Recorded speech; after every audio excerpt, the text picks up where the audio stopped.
Hello दोस्तों, स्वागत है आपका हमारे यूट्यूब चैनल कॉमिक फ़ैन पर।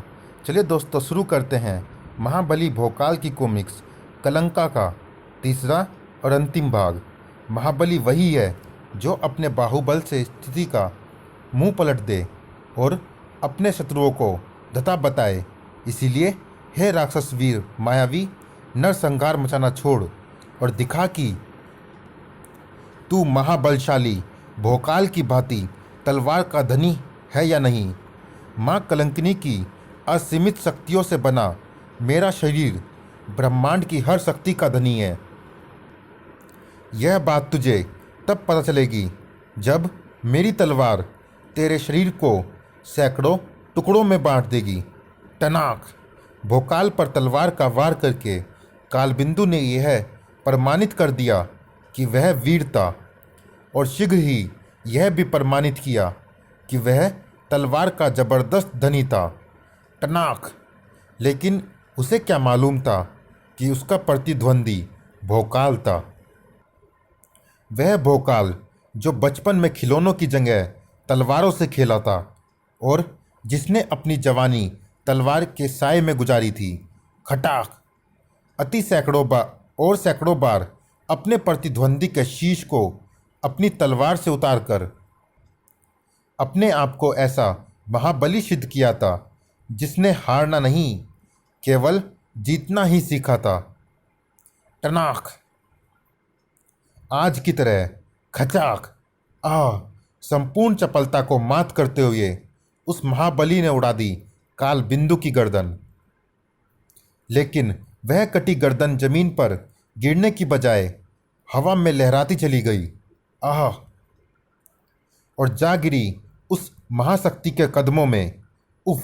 मेरे माया पुत्र काल बिंदु को भी समाप्त करने में सफल हुआ भोकाल। दूसरे ही क्षण उस विनाशकारिणी की आंखें क्रोध से दहकते अंगार की भांति लाल होती चली गई। अवश्य ही भोकाल के विधाता ने उसकी मृत्यु पर मेरा नाम लिखा है। भोकाल अब मृत्यु से नहीं बचेगा, क्योंकि अब उसका संहार करने मैं खुद जाऊंगी। रणचंडी का रूप धारण कर निकल पड़ी कलंकिनी उस भोकाल के संहार के लिए जो इस समय गर्व से अपनी छाती फुलाए अपने अभिमान को बढ़ा रहा था। जाने क्यों छोटे मोटे राक्षस मुझसे भिड़ने चले आते हैं।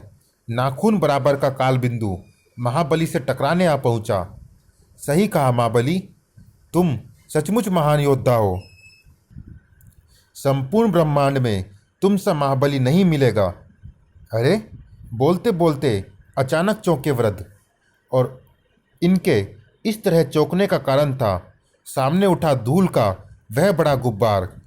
वह क्या है? किसके आने से उठ रहा है वह धूल का गुब्बार? कौन बढ़ा आ रहा है इस तरफ?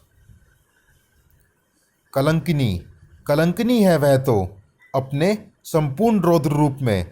सावधान महाबली, कलंकिनी अब स्वयं तुमसे युद्ध करने के लिए आई है। देवताओं के वरदानों और काली शक्तियों ने उसे अजय बनाया हुआ है। निसंदेह ही तुम्हारे पास मौजूद प्रत्येक दिव्यास्त्र का जवाब वह अपने साथ लेकर आई होगी। उफ! वृद्धवर, आप भी व्यर्थ चिंतित होते हैं। एक स्त्री भी भला भोकाल के दिव्यास्त्र का जवाब दे पाएगी? भोकाल की बातों में भरे दंभ को सुनकर मुस्कुराए बिना ना रह सके वृद्धवर। ठीक तभी कलंकिनी के हाथ से छूटा वह त्रिशूल धरा के सीने से आ टकराया। इसी के साथ मानो वहाँ प्रलय आ गई। धरती में कई दरारें पड़ती चली गई, जिसमें समाते भोकाल के भील साथियों की चीखों से वातावरण गूंज उठा। कड़ कड़ कड़! आह! आह! और इसी के साथ कलंकिनी की मेघ गर्जना भी गूंजी। मेरी शक्ति का यह छोटा सा नमूना मैंने तुझे इसलिए दिखाया है भोकाल, कि तू इससे मेरी शक्ति का अनुमान लगा ले और मेरी दासता स्वीकार कर ले। मूर्ख स्त्री, तू भोकाल को दास बनाएगी। देख, अभी मैं तेरे साथ तेरा सपना भी चूर चूर कर दूंगा। जय बजरंगबली। अपने मजबूत हाथों में थमी हनुमान की गदा के इस प्रहार से मैं तुझे धरती में घुसा दूंगा। बजरंग बली की गदा ने भी फाड़ दी धरा की छाती। भड़ाक, जो निगलती चली गई कलंकिनी की राक्षसी सेना को। आ ओ, इसी के साथ मानो नागिन फुफकारी कलंकिनी के स्वर में। धरा के सीने पर किए गए वारों से सामने वाले की शक्ति का पता नहीं चलता। उसका पता तो तब चलता है जब वार सामने वाले के सीने पर हो। तेरे प्रतिद्वंद्वियों का सीना इतना कमजोर नहीं है कलंकिनी कि तेरे वार उसे छलनी कर सके। भड़ाम, बहुत अच्छे धनुषा। प्रतिद्वंदी जितना मजबूत हो कलंकिनी को उससे लड़ने में उतना ही आनंद आता है। जल्द ही तेरा सारा आनंद शोक में बदल जाएगा चुड़ैल। तब जब तेरा शरीर तेरे इस अस्त्र की तरह छिन्न भिन्न हो जाएगा। भड़ाक, तेरे बाणों की तरह तेरी जबान भी बहुत तीखी है दुष्ट बालक। इसलिए मुझे ना मात्र तेरे बाणों का अपितु तेरी जुबान का भी उपाय करना होगा, और इसके लिए यह नाग चक्र एकदम उपयुक्त रहेगा। टनाक, ओह, विद्युत गति से घूमकर आगे बढ़ते उस नाग चक्र ने पहले धनुषा का धनुष काटा और फिर अद्भुत तरीके से धनुषा को कैद कर लिया। नाग चक्र की यह कैद मेरे शत्रु को तभी छोड़ती है जब उसके प्राण उसका शरीर छोड़ देते हैं, और इसलिए हे बालक, तू स्वयं को मरा ही समझ। तू भी बचकर दिखा गदाधारी। अपनी शक्तियों का भीषण प्रहार करती हुई कलंकिनी भोकाल की तरफ पलटी, लेकिन बजरंग बली की प्रलंकारी गदाधारी भोकाल के शरीर का कोई प्रहार भला कहाँ स्पर्श कर पाता। टनाक, भड़ाक, असाधारण चपलता और अद्भुत युद्ध कौशल का परिचय देते हुए भोकाल ने उन प्रहारों को समाप्त किया। लेकिन ऐसे प्रहारों की कमी कहाँ थी सैकड़ों शक्तियों की उस स्वामिनी के पास। ओह, इस बार भी इसने सैकड़ों घातक अस्त्रों का प्रहार किया है जिन्हें इस गदा से रोकना कठिन है। इसलिए उन्हें रोकने के लिए मुझे प्रहारा का सहारा लेना होगा। प्रहारा से बने उस सुरक्षा कवच ने एक भी अस्त्र को भोकाल तक नहीं पहुंचने दिया, लेकिन कलंकिनी की शक्ति के आगे वह सुरक्षा कवच ज़्यादा देर नहीं ठहर पाया। ओह, इन अस्त्रों से बचाव का कोई लाभ नहीं, इनका प्रत्युत्तर देने में ही भलाई है। और इसके लिए मुझे एक बार फिर भगवान श्री राम के धनुष की आवश्यकता होगी। इन शक्तिशाली हाथों में थमा भगवान श्री राम का यह धनुष तुझे कब मृत्यु प्रदान कर देगा यह तुझे पता ही नहीं चलेगा।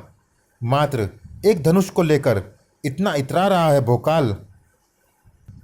देख, इसका उत्तर देने के लिए मेरे हर हाथों में धनुष है। ओह, विराट रूप धर लिया था उस मायाविनी ने और कर दिया था भोकाल पर अपना वार। इन सैकड़ों बाणों से बच सके तो बच Bhokaal. Sir sir sir sir sir sir, तेरे सैकड़ों प्रलंकारी बाणों को नष्ट करने के लिए तो मेरा यह एक अग्नि बाण ही काफ़ी है। अग्नि बाणों से भोकाल ने सिर्फ बाणों को ही नहीं, कलंकिनी की मायावी भुजाओं को भी नष्ट किया। इसी के साथ भोकाल के कंठ से निकले गर्व से भरे वे स्वर, तेरी सभी भुजाओं को जलाकर मैंने सिद्ध कर दिया है कि मेरे जैसा महाबली शीघ्र ही तेरा शीश भी काट देगा। इसलिए मुझे प्रणाम कर और मेरी शरण में आ जा, मैं तेरी सारी दुष्टता को समाप्त कर दूंगा। भोकाल के ये शब्द कलंकिनी के क्रोध के ज्वालामुखी को और भी भड़काते चले गए। तुझ जैसे सैकड़ों महाबलियों को कलंकिनी ने चुटकियों में मसल दिया है, तू भी वैसे ही मसला जाएगा भोकाल। तुरंत ही कलंकिनी के हाथों में प्रकट हुई वह विनाशकारी शक्ति, जिसे देखते ही बुरी तरह चौंके वृद्ध रूपी हनुमान। ये तो देवता इंद्र का वज्र है, अत्यंत विनाशकारी रूप में। इसका प्रहार अगर भोकाल पर हो गया तो उसे कोई भी नहीं बचा पाएगा। इसे रोकने का एक ही उपाय है, भगवान श्री राम का विद्युत अस्त्र। हमें इसके बारे में तुरंत ही भोकाल को सूचित करना होगा। वृद्ध ने तुरंत ही भोकाल को चेताया, सावधान भोकाल, कलंकिनी जिस अस्त्र को इस समय अभिमंत्रित कर रही है वह प्रलंकारी अस्त्र वज्र है। तुम्हारा सीना इसे झेल नहीं पाएगा। उसके विनाश के लिए बिना कोई क्षण गंवाए विद्युत तास्त्र का संधान करो। आप निश्चिंत रहे वृद्धवर। चलाने दो उसे वज्र। भोकाल का सीना भी किसी वज्र से कम नहीं है। मैं साधारण बाणों से ही उसे नष्ट करके दिखा दूंगा।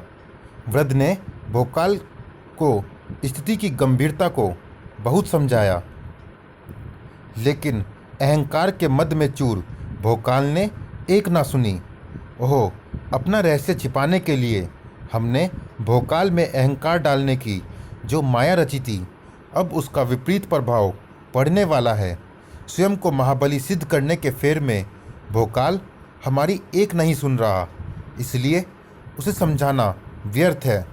हमें ही कुछ करना होगा। वृद्ध रूपी हनुमान तुरंत ही पास ही पड़ी चट्टान की तरफ सरकते चले गए।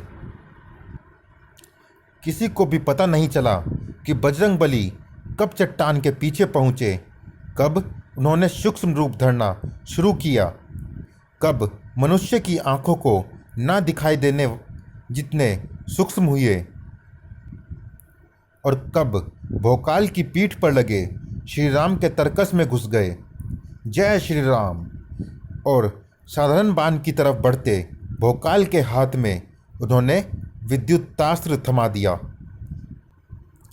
उधर पूरी तरह अभिमंत्रित करके वज्र को कलंकिनी ने संभाला, और इधर विद्युतास्त्र को धनुष पर चढ़ाकर भोकाल ने प्रत्यंचा खींची। क्षण भर बाद ही कलंकिनी के हाथों से वज्र छूटा और भोकाल के हाथों से बाण। दूसरे ही क्षण हुआ दोनों का भीषण टकराव। कड़ाक, बूम, भड़ाम। इसी के साथ ना सिर्फ कलंका बल्कि भोकाल की आंखें भी आश्चर्य से चौड़ी होती चली गई। ओह, इसके पास तो वज्र को नष्ट कर देने वाली शक्ति भी है। वज्र को नष्ट कर देने वाली वह शक्ति तो विद्युतास्त्र है, लेकिन मैंने तो साधारण बाण छोड़ा था। विद्युतास्त्र शक्ति उसमें कहाँ से आ गई? जिस प्रश्न ने भोकाल का दिमाग घुमा दिया था, उसका उत्तर उसे मिल जाता अगर वह अति सूक्ष्म रूपधारी बजरंगबली को देख सकता होता। अगर सही समय पर हमने अति सूक्ष्म रूप धरकर उस साधारण बाण को विद्युतास्त्र में ना बदल दिया होता तो आज घोर अनर्थ हो गया होता। लेकिन अभी हमें अपने इस सूक्ष्म रूप को नहीं त्यागना, क्योंकि अभी हमें करना है एक और महत्वपूर्ण कार्य। इन चारों कीलों को सूक्ष्म रूप देकर उन्हें श्री राम के किसी बाण में स्थापित करना है। तभी कलंकिनी की मृत्यु हो पाएगी, क्योंकि इन्हीं कीलों में कलंकिनी के प्राण बसे हैं। तभी हमने इन्हें लेने के लिए अति क्रूर को भेजा था। बेहद तेजी से सूक्ष्म रूपधारी हनुमान ने उन चारों कीलों को उन खोखले बाणों में सरका दिया और फिर उसे थमा दिया भोकाल के हाथ में।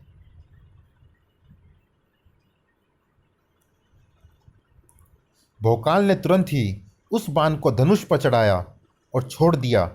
श्री राम की अपार शक्ति से भरा यह बाण सीधा तेरे हृदय को भेद जाएगा। साएं तूफान की गति को मात करता वह तीर आगे बढ़ा और कलंकिनी द्वारा खड़े किए गए अवरोध को ध्वस्त करता उसके सीने में जा धंसा। इसके साथ तीनों लोगों को थर्रा देने वाली चीख निकली कलंकिनी के कंठ से। आह!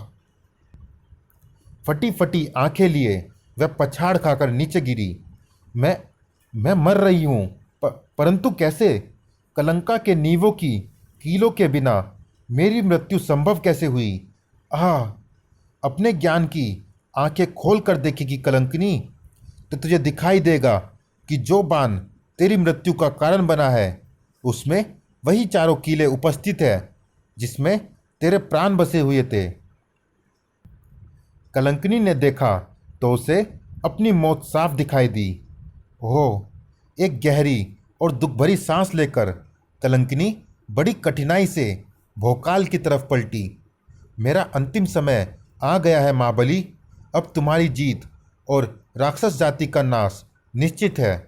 मुझे ब्रह्मा ने वरदान दिया था कि जब तक मैं जीवित हूँ तब तक कलंका में रहने वाले किसी भी राक्षस का कोई कुछ नहीं बिगाड़ सकता। मेरी एक अंतिम इच्छा है, क्या उसे पूरी करोगे महाबली? बोलो महान कलंकिनी, मैं तुम्हारी हर अंतिम इच्छा पूरी करूँगा। वीरों का यही धर्म होता है। क्रोध में अंधी होकर मैंने अपनी धर्मपुत्री स्वरूपा के पुत्र अति क्रूर पर वज्र शक्ति चलाकर उसके प्राण हर लिए थे। तुम उसे नया जीवन दे सकते हो। मेरे गले में पड़ी यह माला उसके गले में ले जाकर डाल दो। इससे वह पुनः जीवित हो उठेगा। आह! ठहरो वीरांगना, प्राण त्यागने से पहले एक पुण्य कार्य और करती जाओ। एक मित्र की तरह नाग पास में फंसे दूसरे मित्र धनुषा को भी प्राण दान देती जाओ। हामी में धीरे से मुस्कुराई कलंकिनी और फिर लंबी हिचकी लेकर सदा के लिए शांत हो गई। आगे बढ़ो महाबली और कलंकिनी की अंतिम इच्छा पूरी करो। भोकाल ने आगे बढ़कर कलंकिनी के गले में मौजूद माला उतार ली और उसकी सहायता से पाताल में मृत पड़े अति क्रूर को जीवित कर दिया। मित्र अतीक, अंततः मेरे पराक्रम के कारण कलंकिनी समाप्त हुई और तुम्हारे प्राण वापस लौटे। दम्भ से भरा हुआ था भोकाल का स्वर, जिसे सुनकर मुस्कुराए बिना न रह पाए संकट मोचन हनुमान। समाप्त। चलिए दोस्तों, इस कॉमिक्स में इतना ही। ये कॉमिक्स कैसी लगी आप हमें कमेंट बॉक्स में ज़रूर बताइएगा। मिलते हैं इस सीरीज की अगली कॉमिक्स महायुद्ध में। तब तक के लिए धन्यवाद।